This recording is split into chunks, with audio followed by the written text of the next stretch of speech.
வணக்கம் friends, welcome back to Anandan RP channel. நான் உங்கள் ஆனந்தன். இந்த வீடியோவில் பார்த்தீங்கன்னா இந்தியர்களை மட்டுமே குறிவைத்த பெகாசஸ் ஸ்பைவேர், அந்த ஸ்பைவேர் அட்டாக்னுடைய பற்றிய டாப் டு பாட்டமை பற்றி தான் ஃபுல்லாக தெரிஞ்சுக்கோங்க. அப்போ தான் நீங்கள் அதனுடைய அட்டாக் எப்படி இருந்தது அண்டு இனி வரக்கூடிய ஃபியூச்சரில் நாம் அதுக்கான முன்னெச்சரிக்கை நடவடிக்கை நம்ம என்ன செய்யணும் அப்படின்றத பற்றியெல்லாம் இந்த வீடியோவில் தெளிவாக சொல்கிறேன். ஸோ வாங்க இன்னைக்கான வீடியோக்குள்ளே போயிடலாம்.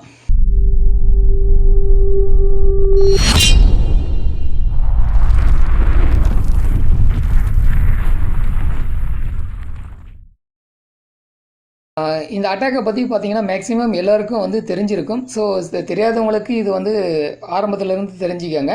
ஸோ ஏற்கனவே தெரிஞ்சவங்களுக்கு ஏதோ கொஞ்சம் தெரிஞ்சிருப்போம், அது முழுசாக என்னன்றது தெரியாமல் இருந்திருப்போம். ஸோ அப்படின்றவங்களும் இந்த வீடியோவை பார்த்து தெரிஞ்சுக்கோங்க.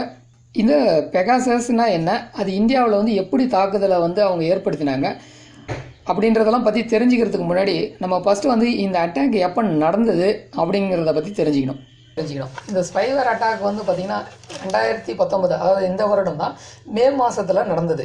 இது இந்தியா மட்டும் இல்லாமல் 20க்கும் மேற்பட்ட நாடுகளில் இருக்கக்கூடிய அந்த மீடியா, சமூக ஆர்வலர்கள், அப்புறம் வழக்கறிஞர்கள் மற்றும் சீனியர் கவர்மெண்ட் ஆஃபீஸர்ஸு இவங்கள் மீதெல்லாம் ஒரு மோசடி செய்ய பயன்படுத்தியதாக கூறப்படுகின்ற இந்த பெகாசஸ் ஸ்பைவேர்னு பார்த்திங்கன்னா இந்த நிறுவனத்தின் மீது வாட்ஸ்அப் நிறுவனம் வழக்கு தொடர்ந்தது.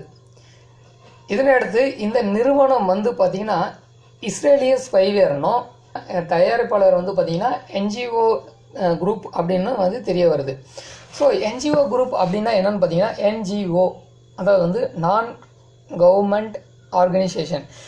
இந்த நிறுவனம் பார்த்திங்கன்னா இதை ஸ்பைவேரை பயன்படுத்தி சட்டவிரோதமாக இல்லீகல் ஸ்னூப்பிங், அதாவது இதுலேருந்து இல்லீகல் ஸ்னூப்பிங்னு சொல்லுவாங்க, சட்டவிரோத ஸ்னூப்பிங், இதை பயன்படுத்தி பல இந்தியர்களுடைய தொடர்பு கொண்டுள்ளதாக வாட்ஸ்அப் நிறுவனம் தெரிவித்துள்ளது. இந்த வாட்ஸ்அப் நிறுவனம் என்ஜிஓ கேஸ் போட்டதுக்கு அப்புறமா தான் இந்த நிறுவனம் அதனுடைய ஆய்வை செக் பண்ணுறாங்க. இந்த ஆய்வை செக் பண்ணதுக்கு அப்புறம் இது தாக்குதல் நடந்தது, இந்த ஸ்பைவேர் அட்டாக் நடந்தது உண்மைதான் அப்படின்னு உறுதிப்படுத்துகிறாங்க. இது எப்போ நடந்ததுன்னா 2019ஆம் ஆண்டினுடைய ஆரம்பத்திலிருந்தே நடந்ததாகவும் வாட்ஸ்அப் இது சைபர் அட்டாக் நடந்திருக்கிறதாக வாட்ஸ்அப் நிறுவனமே தெரிவித்துள்ளது. பெகாசஸ் அப்படின்னா என்னன்றது பார்த்திங்கன்னா ஒரு சைபர் தாக்குதல், அதாவது ஒரு இணையத்தின் வழியாக ஒரு அட்டாக் ஏற்படுத்தி, அதாவது நம்ம மோசடி செய்கிறதுக்கு பயன்படுத்தக்கூடிய இதை சைபர் தாக்குதல்னு சொல்லுவாங்க.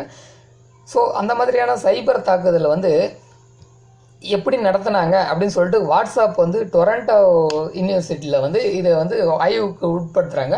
அந்த ஆய்வு பார்த்திங்கன்னா அந்த கனடாவில் இருக்கக்கூடிய டொரண்டோ யூனிவர்சிட்டியில் இருக்கக்கூடிய சிட்டிசன் லேப் அப்படின்ற அந்த லேபில் ஆய்வை மேற்கொள்கிறாங்க.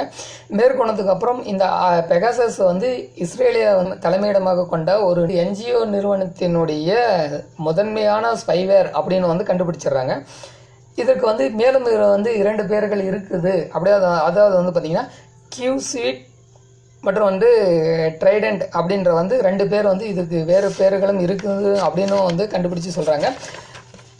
அடுத்து பெகாசஸ் பார்த்திங்கன்னா இது ஆண்ட்ராய்டில் மட்டும் இல்லாமல் iOS டிவைஸ்லேயுமே இதனுடைய ஊடுருவல் இருக்குது அப்படின்னு சொல்லியிருக்காங்க.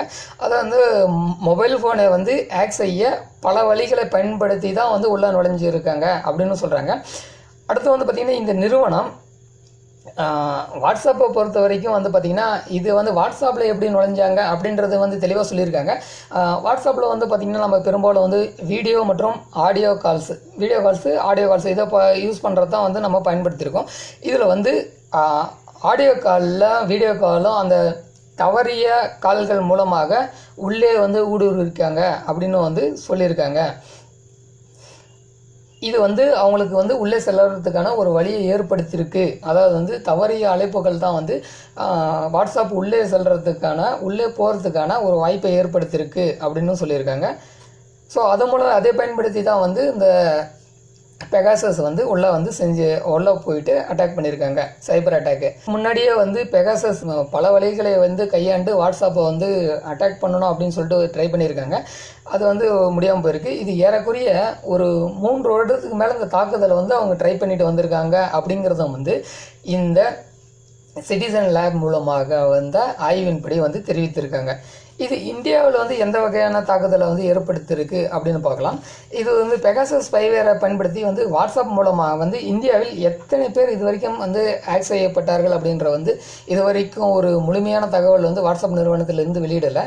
ஆனால் ஒரே ஒரு செய்தியை மட்டும் அவங்க வந்து வெளியிட்டிருக்காங்க. அதாவது என்னென்னு பார்த்தீங்கன்னா, ஏறக்குறைய ஒரு 1400 யூசர் மட்டும் இதுக்குள்ளே பாதிப்படைஞ்சிருக்காங்கன்னோ அந்த பாதிப்படைந்த நபர்களுக்கு மட்டும் ஒரு செய்தியை வந்து அனுப்பியுள்ளதாகவும் வந்து வாட்ஸ்அப் நிறுவனம் வந்து தெரிவித்திருக்காங்க.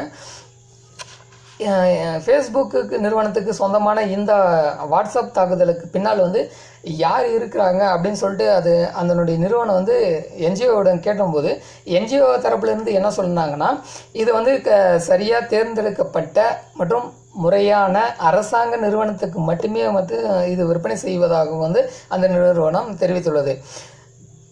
இந்திய குடிமக்களை ஹேக்கிங் செய்தது அதனுடைய தொடர்பாக வந்து வாட்ஸ்அப்பினுடைய பதிலை வந்து அரசாங்கம் வந்து கேட்டுள்ளது. இதுக்கு வந்து நாம் என்ன செய்யணும் அப்படின்னு பார்த்தீங்கன்னா, ப்ளே ஸ்டோரில் வாட்ஸ்அப்னு டைப் பண்ணி சர்ச் பண்ணிங்கன்னா உங்களுடைய வாட்ஸ்அப் வந்து அப்டேட் கேட்டது அப்படின்னா நீங்கள் கண்டிப்பாக அப்டேட் பண்ணிக்க வேண்டியது ஒரு சிறந்த வழியாக இருக்கும். இது வரைக்கும் நீங்கள் வந்து அப்டேட் பண்ணலை அப்படின்னா அப்டேட்னு கேட்கும். ஆல்ரெடி நீங்கள் அப்டேட் பண்ணியிருந்தீங்க அப்படின்னா ஜஸ்ட் ஓப்பன் மட்டும்தான் இருக்கும். ஸோ ஓப்பன் இருந்ததுன்னா எந்த பிரச்சனையுமே கிடையாது. இது வரைக்கும் நீங்கள் அப்டேட் பண்ணுறது எப்படின்னு தெரில அப்படின்னா உங்களுக்கு வந்து பார்த்தீங்கன்னா வீடியோவுக்கு கீழே டிஸ்கிரிப்ஷனில் நான் இதற்கான லிங்க், இதற்கு முன்னாடி பார்த்தீங்கன்னா வாட்ஸ்அப் மூலமாக வந்திருந்த அந்த லேட்டஸ்ட் அப்டேட்டை பற்றி நான் ஒரு வீடியோ வந்து அப்லோட் பண்ணியிருக்கேன். ஸோ நீங்கள் அதை பார்த்து கூட நீங்கள் வந்து உங்களுடைய வாட்ஸ்அப்பை வந்து அப்டேட் பண்ணி வச்சுக்கலாம். இப்போ வந்து பார்த்தீங்கன்னா லேட்டஸ்ட்டாக பார்த்தீங்கன்னா வாட்ஸ்அப்பில் ஃபிங்கர் பிரிண்ட்டை வந்து கொடுத்துருக்காங்க. ஸோ இந்த ஃபிங்கர் பிரிண்ட் வந்து கொடுத்து நம்ம வந்து ப்ரைவசியை வந்து நம்ம பாதுகாத்துக்கலாம் அப்படின்னு சொல்லிட்டு வாட்ஸ்அப் நிறுவனம் வந்து தெரிவித்துள்ளது.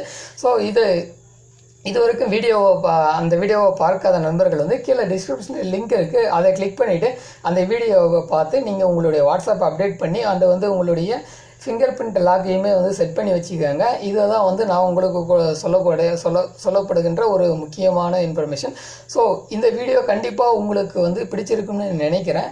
ஸோ பிடிச்சிருந்ததுன்னா லைக் பண்ணிக்கோங்க. இந்த தகவலை வந்து உங்களுடைய நண்பர்களும் தெரிஞ்சுக்கணும் அப்படின்னு நீங்கள் நினச்சிங்கன்னா உங்களுடைய நண்பர்கள் கூடவும் வந்து ஷேர் பண்ணிக்கோங்க. மேலும் இது போன்ற பல செய்திகளுக்கு தொடர்ந்து இணைந்திருங்கள் இந்த ஆனந்தன் ஆர்பி சேனலுடன். நன்றி, வணக்கம்.